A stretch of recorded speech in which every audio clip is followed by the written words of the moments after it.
우리 같이 읽겠습니다. 또 이르시되 어디서든지 누구의 집에 들어가거든 그곳을 떠나기까지 거기 유하라. 어느 곳에서든지 너희를 영접하지 아니하고 너희 말을 듣지도 아니하거든 거기서 나갈 때에 발 아래 먼지를 떨어버려 그들에게 증거를 삼으라 하시니. 아멘. 이스라엘 근방의 그 지역들은 예전부터 한 가지의 관습이 있었습니다. 그건 바로 손님을 접대하는 일입니다. 손님을 접대한다라고 하는 것이 그들에게는 의무요 관습이었습니다.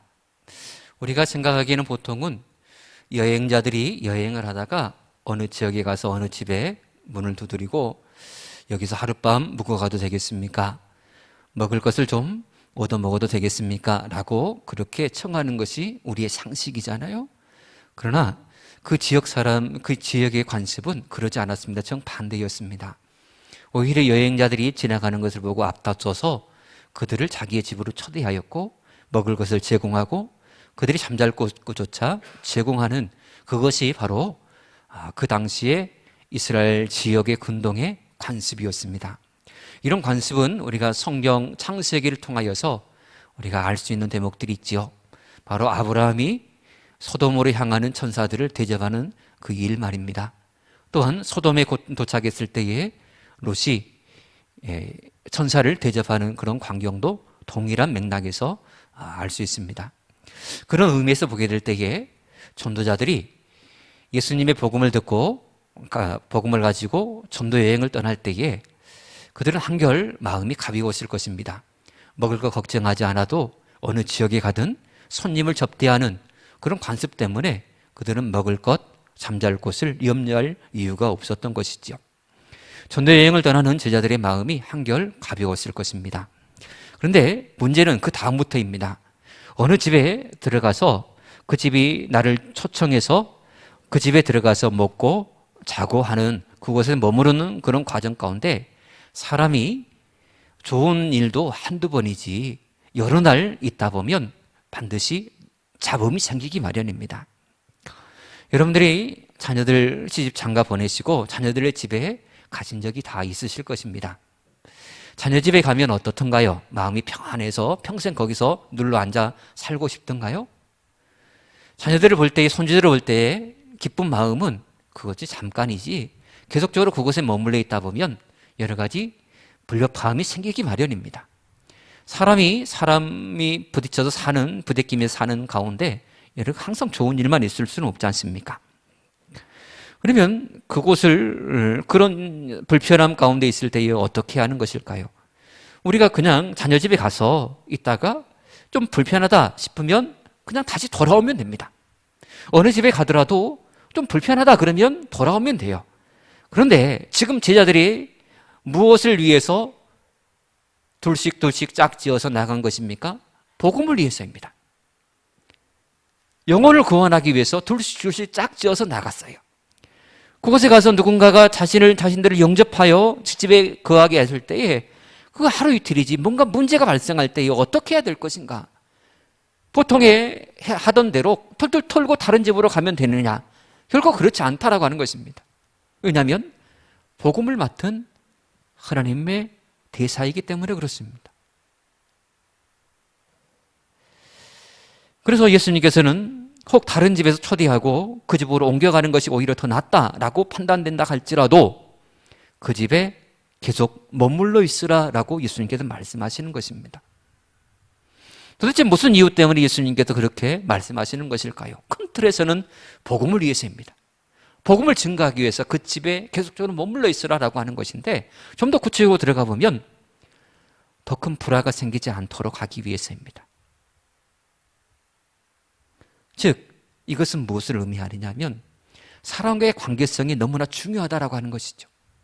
복음을 증거함에 있어서 사람의 관계성을 무시할 수는 없다라고 하는 것입니다. 물론 하나님의 복음에는 능력이 있습니다.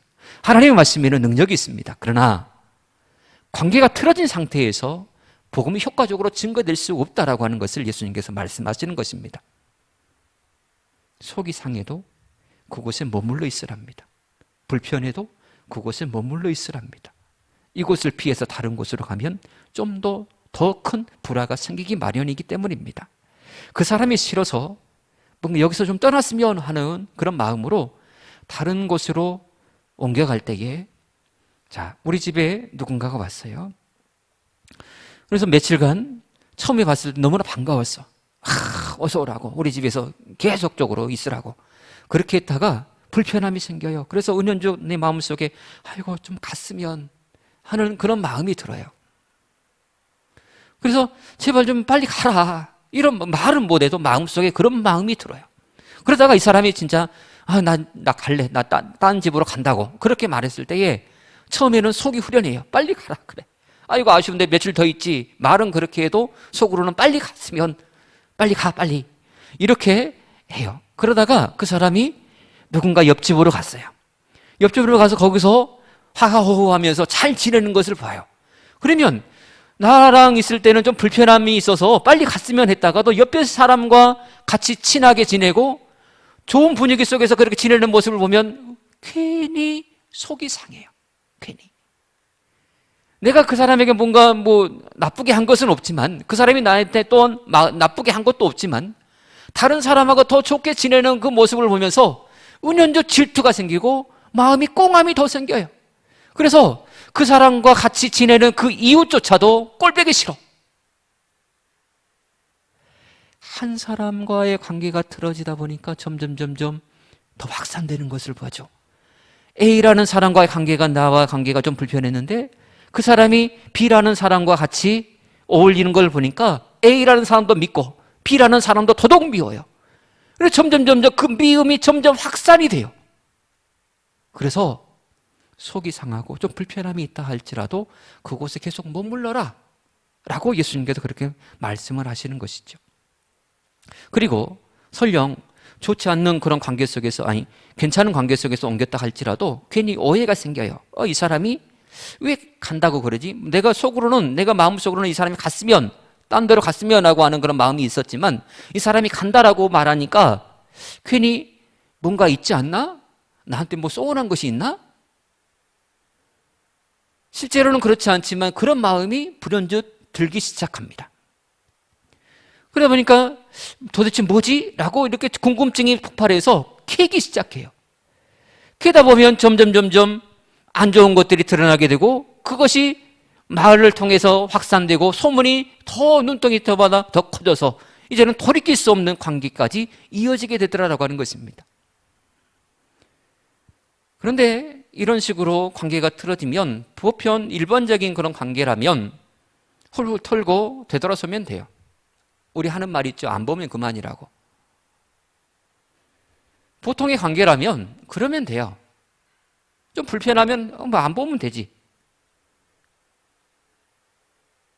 그런데 지금 제자들은 그런 모습으로 그런 관계를 부여받고 파송된 것이 아닙니다. 복음을 위해서, 영혼을 구원하기 위해서 파송된 것입니다. 그래서 불편하더라도, 뭔가 마음속에 찝찝하더라도 그곳을 떠나기까지 그곳에 유하라라고 말씀을 하시는 것입니다. 인간관계가 깨지면 신앙의 관계는 깨질 수밖에 없습니다. 신앙의 관계가 깨진 그 상태에서 복음을 증거한다, 그것은 말도 안 되는 소리입니다. 그래서 인간관계를 무시할 수 없는 것이죠. 지내다 보면 여러 가지 오해를 많이 받습니다. 만약에 앞에 누군가가 가고 있고 뒤에서 옆 사람과 대화를 나누면서 그냥 하하호호하고 웃었어요. 근데 앞 사람이 뒤를 쳐다보면서, 우리를 쳐다보면서 속으로 그래요. 저것들이 나를 보고 비웃는다야? 이렇게 생각을 하고 오해를 했어요. 분명 나는 옆에 사람과 더불어 이야기를 하면서 우스워서 그냥 웃었을 뿐인데 앞에 사람이 저것들이 나보고 비웃는다 이렇게 얘기를 하고 오해를 하기 시작해요. 그러면서 서운하다 막 그러면서 이 얘기를 막 퍼뜨려요. 그러면 여러분들은 어떻게 반응하십니까? 나는 안 그랬어. 괜히 그런다야? 냅둬버려. 지 혼자 알아서 오해를 하든 말든지. 그렇게 반응하시나요? 보편 안 믿는 사람들, 일반적인 그런 관계 속에서는 그럴 수 있습니다. 그러나 예수 믿는 우리, 특별히 복음을 예수님으로부터 부여받은 우리, 사명을 부여받은 우리는 어떻게 반응해야 오는 것일까? 비록 내가 그렇게 그 사람을 향하여서 웃음을 하지 않았지만 그로 인하여서 이 사람이 오해하고 꼬라 있으면 기꺼이 가서 고개를 숙이고 용서를 구하고 그 마음을 달래주는 것이 복음을 맡은 사람의 올바른 모습이라 예수님 그런 말씀을 하십니다. 우리의 믿는 성도들의 반응은 반드시 그와 같아야 됩니다. 이것이 복음 맡은 사람의 올바른 행동의 모습입니다. 우리를 통하여서 하나님은 복음이 점점 확산되기를 원하십니다. 사람들은 우리에 대해서 결코 좋게 말하지 않습니다. 우리의 행동과 우리의 말에 대해서 사람들은 자기의 편리한 대로 해석을 하고 여러 가지 소홀한 얘기도 분명히 합니다. 그러나 우리가 설령 아무런 잘못이 없다 할지라도 애매하게 당하는 그런 고난이라 할지라도 복음을 증거하기 위해서 우리는 기꺼이 나를 내려놓을 수 있어야 됩니다. 이것이 바로 세상의 소금과 세상의 빛의 모습인 것입니다. 세상의 소금이야 세상의 빛이다라고 하는 것은 다른 사람과 다르다라고 하는 것입니다. 소금의 역할을 감당하지 못할 때에 다만 밖에 버려져 밟힐 뿐이다라고 예수님 말씀을 하십니다. 왜 밟히는 것일까요? 흔하기 때문입니다. 가치가 없기 때문에 밟히는 것입니다. 너무나 흔히 빠졌으니까 발로 차고 다니는 것입니다. 그러나 귀한 것은 그렇게 하지 않습니다. 우리는 세상에서 빛과 소금입니다. 너무나 존귀한 자다라고 하는 것입니다. 우리 예수님께서 그렇게 우리를 여겨주셨고 그렇게 세상으로 보내셨습니다. 가장 존귀함을 받는 사람으로 말입니다. 그런데 우리가 다른 사람과 동일하게 반응한다면 인간관계에 어떻게 되든 말든 나는 하나님과 관계가 올바르면 되지, 이런 식의 생각을 가지고 신앙생활을 한다면 그 사람은 세상 사람들로부터 손가락질 받을 수밖에 없고 그를 통하여서는 아무런 구원의 열매가 맺을 수 없다라고 하는 것입니다. 어떤 상황에서든 먼저 고개를 숙이는 여러분 되시기를 축복합니다. 이게 성숙한 신앙인의 모습입니다. 나 안 그랬는데 변명하려고 하지 마십시오. 변명하면 꼬리에 꼬리를 물고 오히려 더 확산됩니다. 하나님께서 해결해 주십니다. 오해는요, 하나님께서 해결해 주세요. 그러므로 우리는 나는 세상의 소금으로 보냄받았어, 나는 세상의 빛으로서 보냄받았어, 내가 희생하고 내가 죽어질 때에 그곳에 주의 영광이 드러난다라는 것을 알고 기꺼이 그곳에서 나의 십자가를 지고 그곳에서 나를 죽일 때에 그곳에 주의 영광이 크게 드러나게 될 것을 믿는 여러분 모두가 되어지기를 축복합니다. 복음을 들고 나섰을 때에 우리는 안락한 삶을 누리겠다라고 하는 생각을 내려놓아야 됩니다. 주의 길을 걷고자 결단했을 때에는 이미 십자가의 길이 앞에 펼쳐져 있는 것입니다. 이 길을 몰라서 우리가 전혀 몰랐는데요, 나 장로 되고 나 목사 되고 나 권사 되고 나 집사 될 때에 예수님 이거 말씀하시지 않았잖아요. 무조건 나는 축복만 있을 줄 알고 형통만 있을 줄 알고 주의 일들을 내가 하겠다라고 했는데요, 아니요, 이미 우리에게 말씀하셨어요. 우리는 그것을 알고 주님, 내가 기꺼이 내가 주님을 위해서 이 직을 내가 수락하며 끝까지 이 십자가의 길을 내가 걸어가겠습니다. 나 대접받지 않아도 됩니다. 내가 죽어질 때에 주님의 영광이 크게 드러날 것을 나는 믿기 때문에 기꺼이 악을 골자 빈들이라도 주님의 복음 하나 들고 내가 그곳에 가겠습니다. 그곳에서 내가 철저하게 내가 나를 낮추며 섬기며 나를 죽이는 가운데 하나님의 이름을 높여드리며 많은 사람에게 복음을 증거하는 그런 사역을 내가 감당하겠습니다. 그런 각오로 여러분 직분 받으시지 않았나요? 이런 각오가 없이 어찌 하나님의 복음을 증거하는 주의 복음을 맡은 하나님의 사역자로 사역을 할 수 있겠습니까?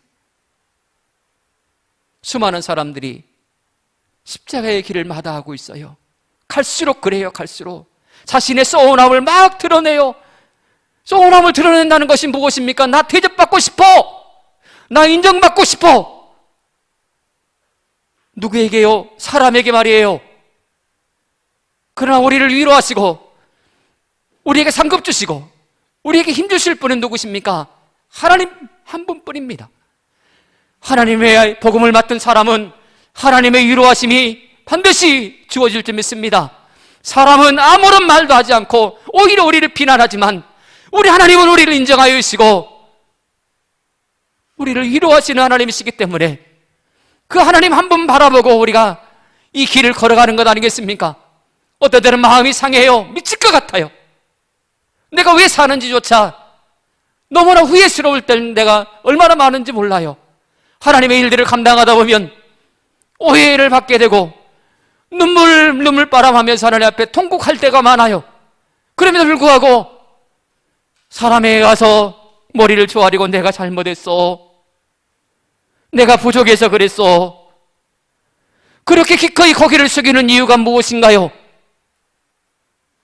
이를 통하여서 하나님께서 영광을 받으시기 때문이요, 이를 통하여서 한 영혼이 다시금 소생함을 잊기 때문이요, 이 모든 과정을 하나님께서 다 알고 계시고 마침내 하늘에서 나를 위로하여 주시고 하늘에서 나를 상급 주실 것을 믿기 때문에 기꺼이 머리를 숙이고 기꺼이 참고 인내하는 것 아니겠습니까?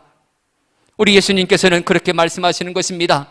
어느 집에 가든지 그곳을 떠나기까지 그곳에 유하라라고 말씀하십니다.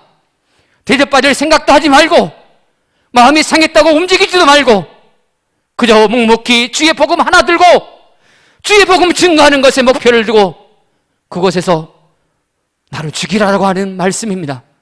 나를 죽이지 않고서는 한 곳에 머물러 있을 수 없기 때문입니다. 그만큼 우리의 마음은 요동치는 그런 물결과 같기 때문에 그렇습니다.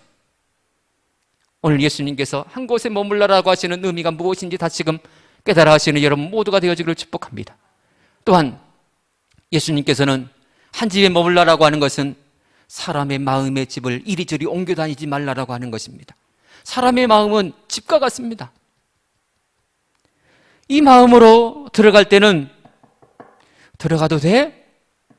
나 좀 들어갈게 라고 묻고 놓고 하고 주인의 허락을 받고 들어갑니다. 근데 나올 때는 어떻게 나옵니까? 아무런 주인의 허락 필요 없어요. 나 나가고 싶으면 나가는 거예요.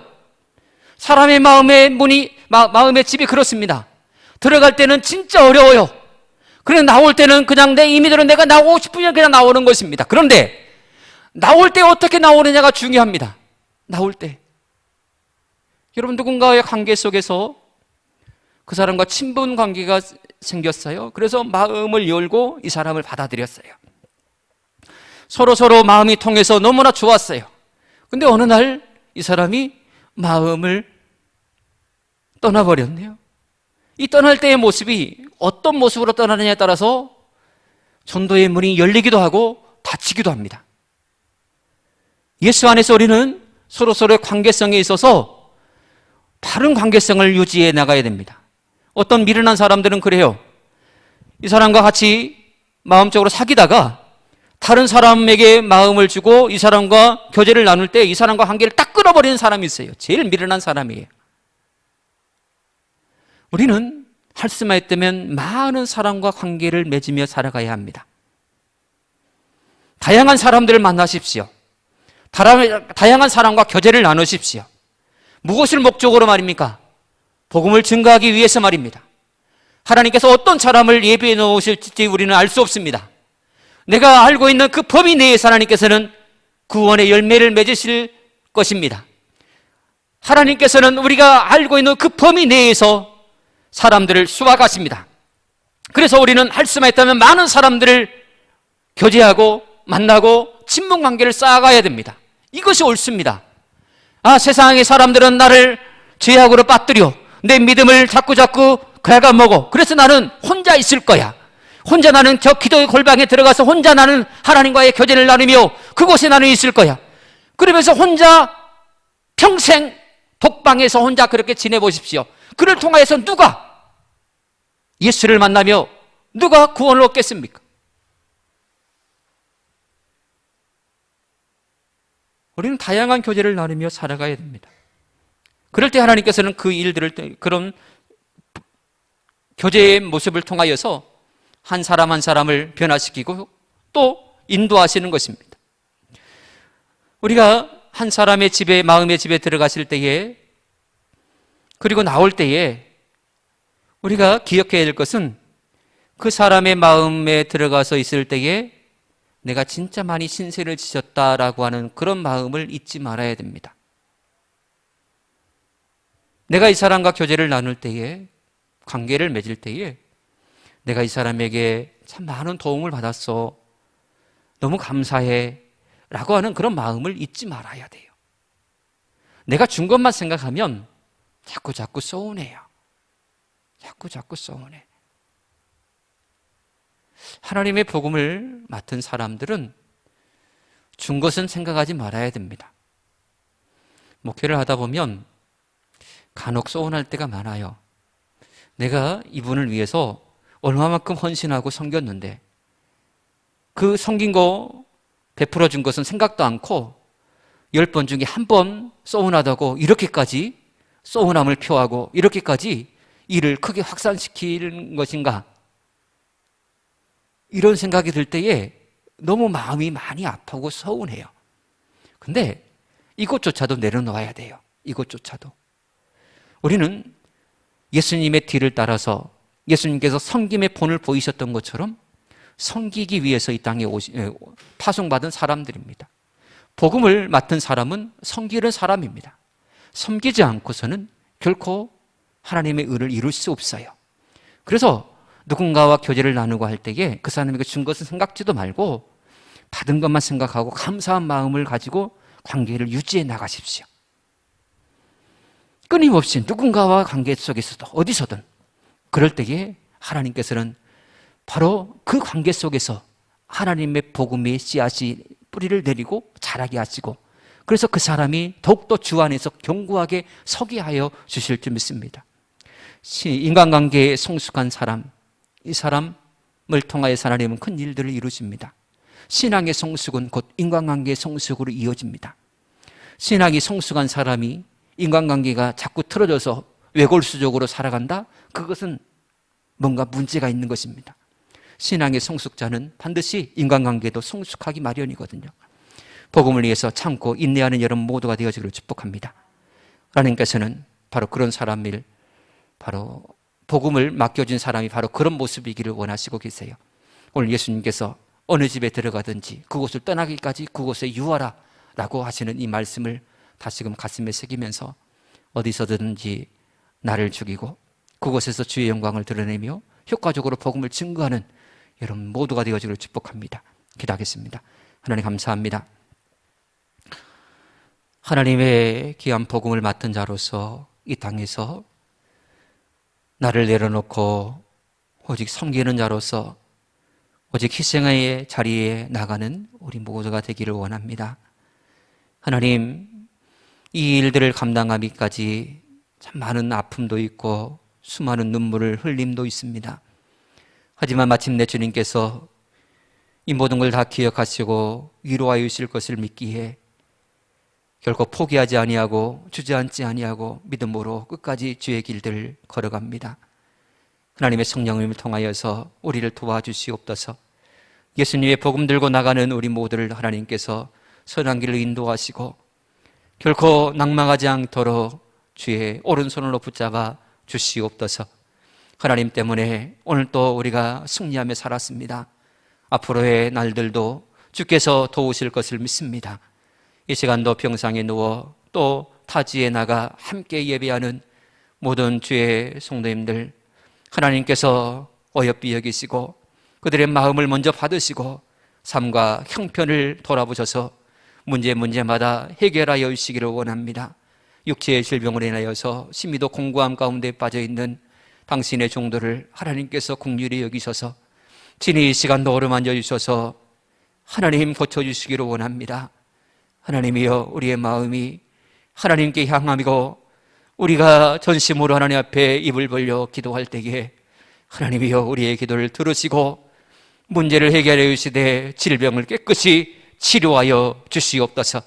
예수 그리스도의 이름 앞에 모든 질병이 떠나가고 악한 병마가 떠나가고 문제가 해결되는 역사를 우리 모두가 맛볼 수 있도록 그신 은혜를 베풀어 주시옵소서. 예수님으로 간절히 기도합나이다. 아멘.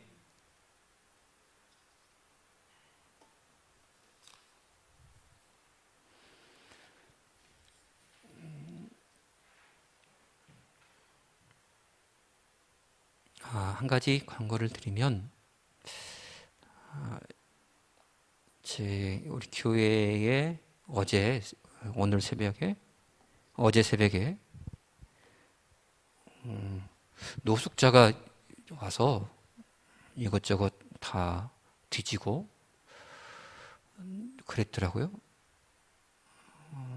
교회 전체를 다. 그런 일들이 있어요. 그래서 혹 성경책 놓고 가고 가방도 놓고 가시고 뭐 그러시는데, 웬만하면 이제는 다 가지고 다니시고 기중품 같은 거 놓지 마시고 다 가지고 다니시며, 한번 생각해 봐야 될 것 같아요. 도시교회들처럼 교회 문을 번호키로 해가지고 잠궈서 우리 성도님들만 번호를 알고 들어오실 수 있도록 그런 식으로 좀 조치를 취해야 되지 않을까, 그런 생각을 합니다. 아무튼 그런 일들이 있었다는 것 아시고, 웬만하면 놓고 가지 마시고 다 가지고 다니시면 좋겠어요. 자, 좋은 일이 있으리라 1절 부르신 후에 기도를 마치도록 하겠습니다.